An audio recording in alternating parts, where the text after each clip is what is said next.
함께 말씀을 찾아 읽도록 하겠습니다. 시편 146편 1절부터 5절까지 말씀입니다.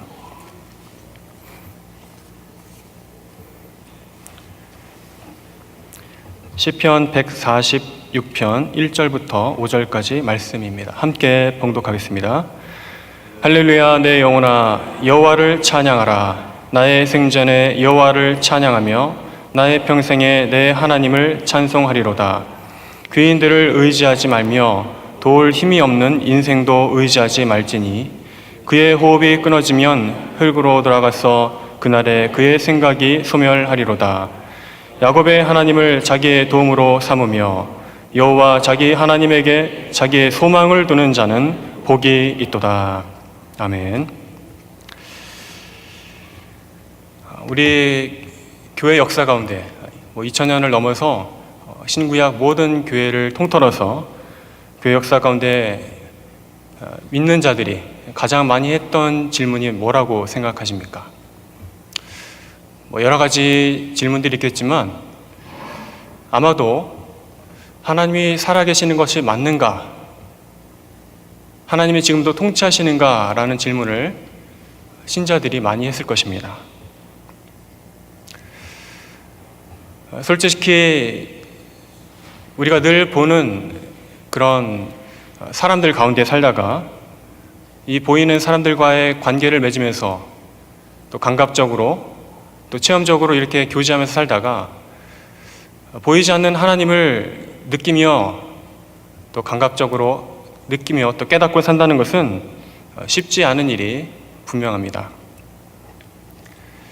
그래서 우리가 이런 질문을 하는 것일지도 모릅니다. 과연 오늘도 하나님이 살아계시는 것인가?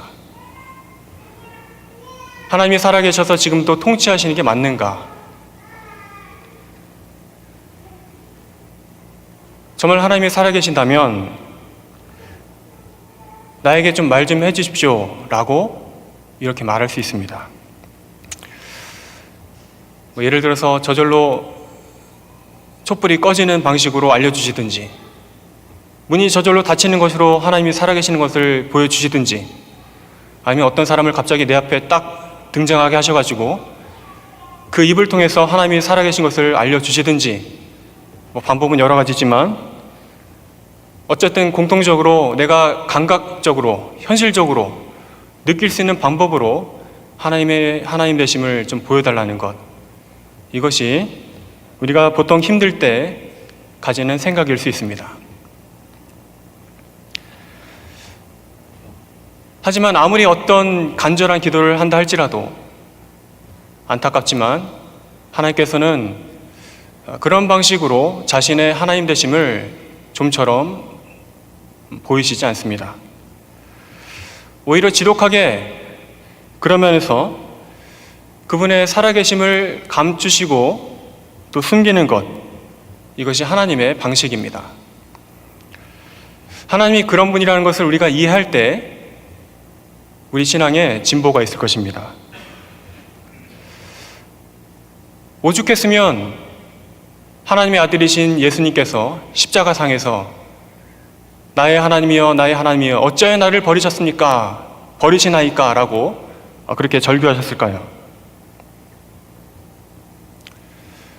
비록 예수님의 그 외침은 구약의 율법들을 이루는 측면도 있고 또 머지않아서 부활의 때에 그 하나님의 하나님 되심을 증명했다고 할지라도 적어도 그 십자가 위에서는 모든 사람에게 그 신성을, 하나님의 하나님 되심을 감추신 현실, 그것이 하나님이 일하시는 방식입니다.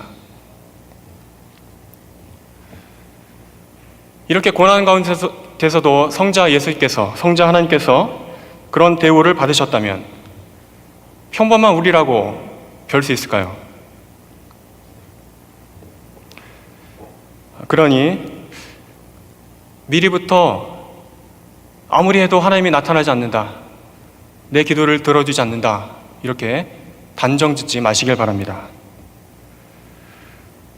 혹시 하나님이 내 목소리를 듣지 않는다고 해서 너무 슬퍼하지도 마시기 바랍니다. 모든 면에서 예수님보다 한참 부족한 우리는 어쩌면 죽을 때까지도 하나님이 살아계신 거 맞습니까? 계속 질문하면서 내 목소리는 듣기는 하시나요? 이렇게 질문하면서 살아갈지도 모릅니다. 그게 어쩌면 또 당연할 수도 있습니다. 그러나 한편으로 하나님께서는 또 자비하시고 또 인자가 풍성하셔서 때때로 우리가 감각적으로 또 현실적으로 우리가 살아가는 바로 이 동시대에 지금 이 순간에 하나님의 존재를, 그리고 하나님의 임재를, 그리고 하나님의 통치를 느끼고 깨닫고 알 수 있도록 또 역사해 주시기도 합니다. 오늘 본문이 바로 그러한 하나님의 통치와 임재와 하나님의 그러한 존재를 깨달은 시편 기자의 고백입니다. 특별히 이 시편 146편에서 시편 기자는 5절에 보면 이렇게 분명히 선언하고 있습니다. 야곱의 하나님을 자기의 도움으로 삼으며 여호와 자기 하나님에게 자기의 소망을 두는 자는 복이 있도다. 어떻게 만져지지도 않고 느껴지지도 않는 하나님이 있다고 이렇게 선언할 수 있었을까요? 이것은 그 시편 기자가 그렇게 하나님의 존재를, 하나님의 임재하심을, 하나님의 통치를 깨달았다는 것입니다. 즉 자기의 삶 속에서 나타나신 그 하나님의 역사를 깨닫고 느끼고 알게 되어서 체험하게 되므로 하나님을 찬양할 수 있었고 또 그것이 복되다고 그렇게 선언하는 것입니다. 내가 인생을 살아보니 하나님이 정말 살아계시더라. 정말로 하나님을 의지해야 복이 있더라. 이렇게 고백하는 것입니다.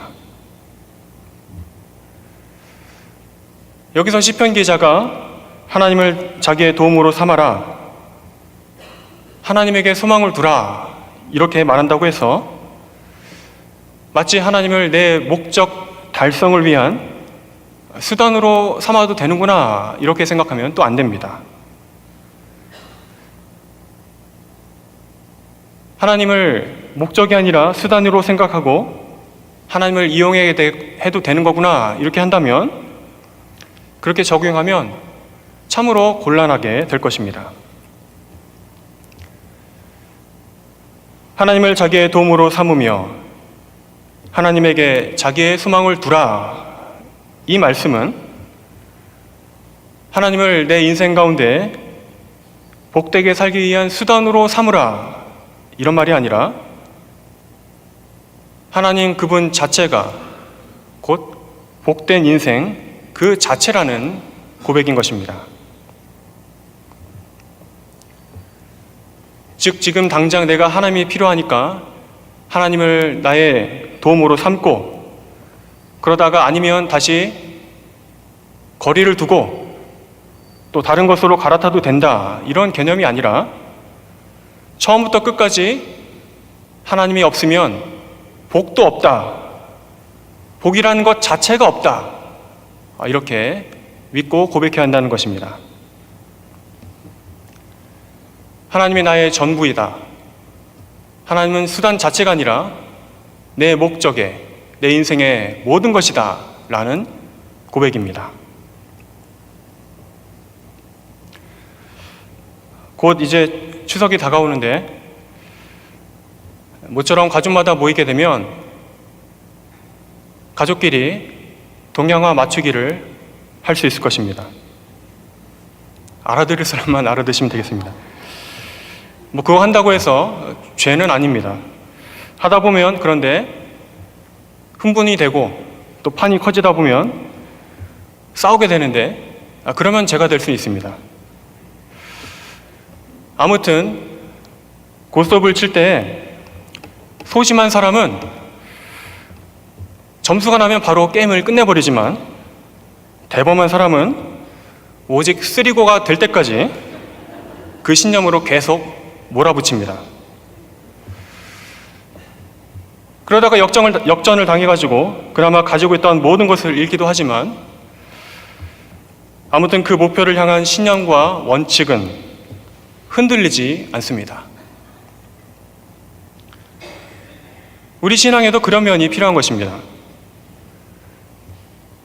하나님과 나의 관계는 이리저리 간을 보다가 나한테 필요가 없으면 버리고 또 되면 고하고 이런 것이 아니라 내가 신자가 되기로 했다면 그저 하나님만 바라보고 끝까지 달려가는 것, 그게 신자가 가져야 될 신념이고 목표입니다. 하나님 없으면 나는 안 된다. 나는 죽는다. 못 먹어도 고다. 이렇게 뒤도 안 돌아보고 하나님만 바라보고 그렇게 가야 복을 누릴 수 있습니다. 본문 5절에 하나님을 향해서 야곱의 하나님이라고 했습니다. 하나님을 아주 좋은 수식어가 여러 가지가 있지만 이스라엘 하나님도 아니고 전능하신 하나님도 아니고 위대하신 하나님도 아니고 야곱의 하나님이라 한 것은 다 이유가 있습니다. 성경 역사상 야곱이야말로 간보는 사람의 대명사였기 때문입니다. 이리저리 재보다가 계산하고 또 따지다가 절대로 손해볼 일을 안 하고 또 그래서 그렇게 이득을 취하는 사람, 그 사람이 야곱이었습니다. 그랬던 야곱이 약곡 강가에서 하나님과 씨름할 때 그 인생이 180도로 달라지게 되었습니다. 천사가 야곱의 환도뼈를 치자 이제 야곱은 마지막 카드, 여차하면 도망갈 그 카드까지 완전히 잃어버리게 되었습니다.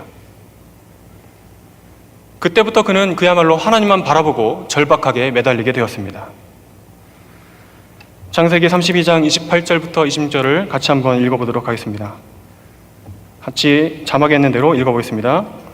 그가 이르되 날이 세려하니 나로 가게 하라. 야곱이 이르되 당신이 내가 축복하지 아니하면 가게 하지 아니하겠나이다. 그 사람이 그에게 이르되 내 이름이 무엇이냐? 그가 이르되 야곱이니이다. 그가 이르되 내 이름을 다시는 야곱이라 부를 것이 아니요 이스라엘이라 부를 것이니 이는 내가 하나님과 및 사람들과 겨루어 이겼음이니라. 아멘. 이 현장에서 야곱은 새로운 이름을 얻었습니다. 새 인생을 살게 된 것입니다. 당신이 내게 축복하지 아니하면 내가 절대 물러서지 않겠습니다. 이제는 당신밖에 없습니다. 당신이 필요합니다. 당신만을 의지합니다. 이렇게 야곱은 하나님을 붙잡고 하나님이 복을 주시겠다 할 때까지 그렇게 매달렸던 것입니다. 다시 말해서 야곱은 지금까지 자기가 열심히 노력해서 자기의 꾀로 복을 누리며 산 줄 알았던 사람이었습니다. 내가 꾀를 부린 만큼, 내가 노력한 만큼 내가 이렇게 복된 인생을 살고 있는 것이라고 철석같이 믿었던 사람입니다. 하나님도 그 가운데 내가 언제든지 이용할 수 있는 존재라고 믿었던 것입니다. 그러나 하나님께서 그 현장에 찾아오셨습니다. 그가 볼 수 있도록, 그가 느낄 수 있도록, 그가 만질 수 있도록 그 현장에 찾아오셨습니다. 그리고 하나님이 경험적으로 그를 깨닫게 하셨습니다. 그를 치셨습니다. 네 생각이 틀렸다. 그것은 천만의 말씀이다. 네가 살고 있는 그 인생은 너 스스로 네가 이룩한 인생이 결코 아니다. 너는 모르겠지만 네가 어머니 뱃속에 있을 때부터 내가 에서를 택하지 않고 너를 택하였다. 또 시시때때로 너는 깨닫지 못했겠지만 내가 너를 돕고 있었다. 이렇게 야곱에게 약복 강가는 하나님을 만나고 깨닫게 된 아주 중요한 장소였습니다.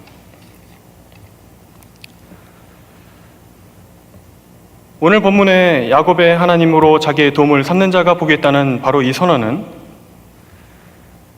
단지 오늘 지금 이 순간뿐만 아니라 이전에 나의 죄인 되었던 그 삶에 찾아오신 하나님이 계셨다. 내가 알지 못하던 때에 나와 동행하셨던 하나님이 계셨다. 늘 이기적이며 늘 나밖에 모르는 자기 중심적이었던 나의 삶에 하나님이 도우시고 또 함께 하셨다는 그 고백을 포함하고 있는 말씀입니다. 그래서 우리가 깨닫든지 깨닫지 못하든지 하나님은 우리와 함께 하셨고 또 우리에게 늘 도움을 주시는 분이며 복이 되시는 그런 소중한 분이셨다는 말씀입니다. 그래서 하나님과 복이라는 그 자체는 분리되는 것이 결코 아닙니다. 하나님 그분이 그 자체가 내 삶의 가장 큰 복이라고 우리는 고백하는 것입니다. 생각해보면 우리 인생에 하나님이 없었다면 과연 무엇을 복되다고 우리가 말할 수 있겠습니까?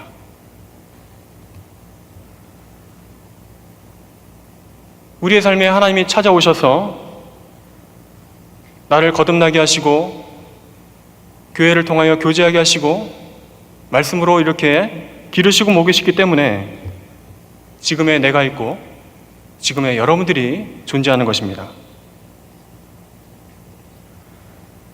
그런데 세상은 복과 하나님을 할 수 있으면 계속 분리하려고 하는 것입니다. 하나님이 복 자체라고 말하는 성경 말씀을 믿는 대신에 하나님은 복과 아무런 상관이 없다고 말하든지 아니면 하나님의 자리에 돈을 채워넣어가지고 돈이 곧 복이다고 그렇게 말하는 게 우리가 사는 세상입니다. 그런 여러분들은 결코 절대로 속아서는 안 됩니다. 돈이 하나님을 대신할 수도 없고 돈이 복을 가져다 줄 수 없습니다. 돈이 결코 복 그 자체가 아닙니다. 예를 들어서 여러분 중에 어떤 한 분이 복권의 1등에 당첨됐다고 하면 그것이 과연 복된 인생이 되겠습니까?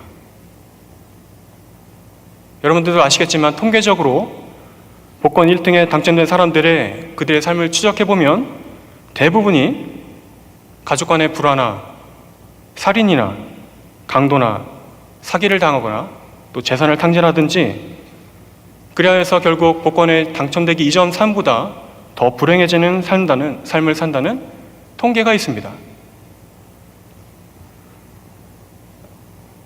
그래도 돈이 최고라고 생각한다면 물론 일정 부분은 맞을 수 있습니다. 예를 들어서 내가 억울한 일을 당할 때에 나에게 도움을 줄 변호사를 구하려면 많은 돈을 줘야 좋은 변론을 기대할 수 있습니다.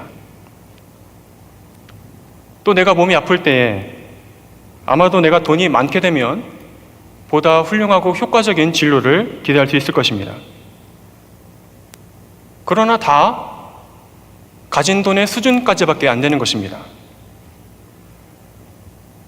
그러니까 내가 생각하는 만큼의 돈으로 어느 정도의 억울함도 풀리고 어느 정도 수준의 치료를 받았다 할지라도 돈으로 해결되지 않는 생명의 문제, 돈으로 해결할 수 없는 억울함의 문제가 여전히 남아 있습니다. 오히려 돈과 재물은 모든 것을 파괴할 뿐입니다. 돈 앞에는 가족도 없고 친척도 없습니다. 의리도 없고 부모 자식도 없습니다.